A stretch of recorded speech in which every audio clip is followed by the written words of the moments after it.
Hey, Nikki. Hey, Brandon. Welcome back to Cinderella Finale. Phenomena. Um, let's do the dang thing. Let's do it. We're friends with Claude again, and I'm excited. Yeet. Today I'm walking around town to do some errands with Claude. It has been quite a while since we've done this. Though we are here to run errands, there is also something else that drew me into town today. Yesterday, Waltz came back to the Marchen and told us of an announcement the king was making today. Apparently, that announcement had been posted for at least a week's time, but Waltz had only caught on to it after hearing about it from the crowds after one of his puppet shows. I'm not sure what this announcement entails, but I feel that I need to see the king make it with my own eyes. I can see more people milling about than usual, which means most of them must be waiting for the king to speak. I have a bad feeling about this. It is not strange for the king to make an announcement, but this feels so sudden. And with everything else that's happened to me, I feel on edge. Wow, Rosaria, you made these bags sound a lot lighter than they'd actually be. Stop complaining, Miss Karma. You get valuable experience out of carrying bags.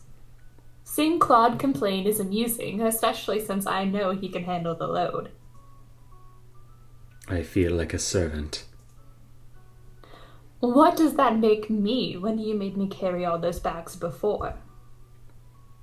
An assistant? I roll my eyes at him. We're both working at the Marchen, you know. And then the thought strikes me. What do you even do at the Marchen? Claude looks surprised at my question, but then he quickly smiles at me. I train the knights, of course. I also attract customers with my beautiful reputation. I start laughing and Claude's face flushes. Darling, I get the feeling you're laughing at me. I wonder. We finish up the rest of our errands and then sit down in the town plaza to rest.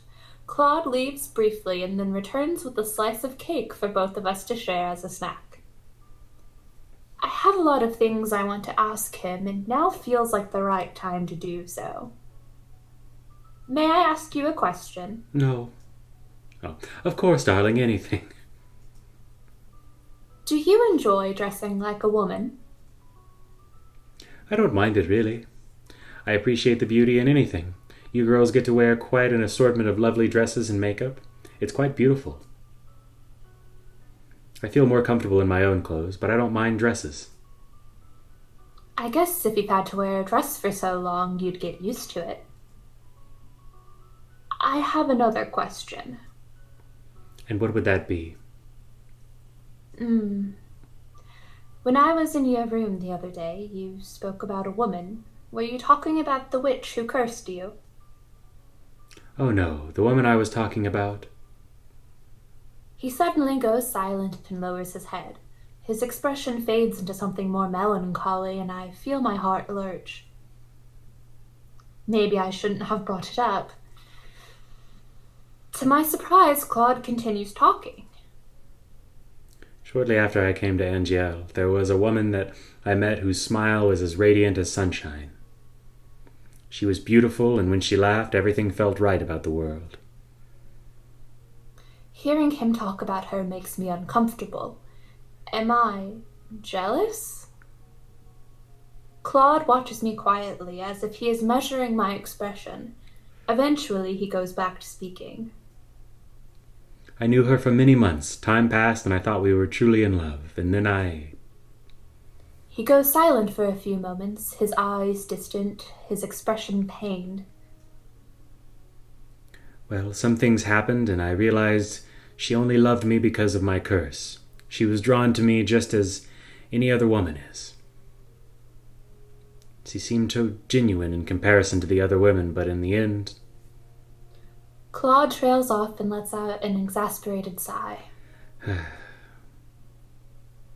You were truly in love with her? I was. I've dated many women, but I've never fallen in love with someone who has honestly loved me back. So then the last person he loved was that one woman. Claude looks at me, and for a few moments he does not speak. Rosaria, do you mind if I ask you a question? No, I don't mind. Have you ever loved anyone? My mother, of course. Mother! Sorry. I was referring to a romantic kind of love. Romantic kind of love. What does that kind of love feel like? Allow me to enlighten you. He smiles at me, and it is surprisingly genuine. It can feel simultaneously like floating and sinking. Your heart stutters and you worry about small things, about offending this other person in some way. You wonder if they'll like what you're wearing or if they would prefer a sandwich to a casserole when you treat them for dinner. You begin to find beauty in all the things that they do. Their presence makes you feel complete in a way you had never thought of before. You try to imagine life without that person and find that you cannot. To even consider such a thing is painful, so much so that it feels like it might break your heart. Claude continues talking, but my mind is already whirling. Though he phrases things in a way that still feels unnecessarily dramatic, I feel a tinge of familiarity. The things he's describing, those are the things I feel when I am with him. Before I can say anything, we hear the sound of hooves and the both of us turn. Clop, ka-clop, ka-clop, ka-clop. I can see a procession of knights along with the king on his horse. He normally rides into town like this, but today he's not smiling and there are way too many knights riding with him. And is that Sir Alcester? Let us go find a place to stand and watch. As you wish.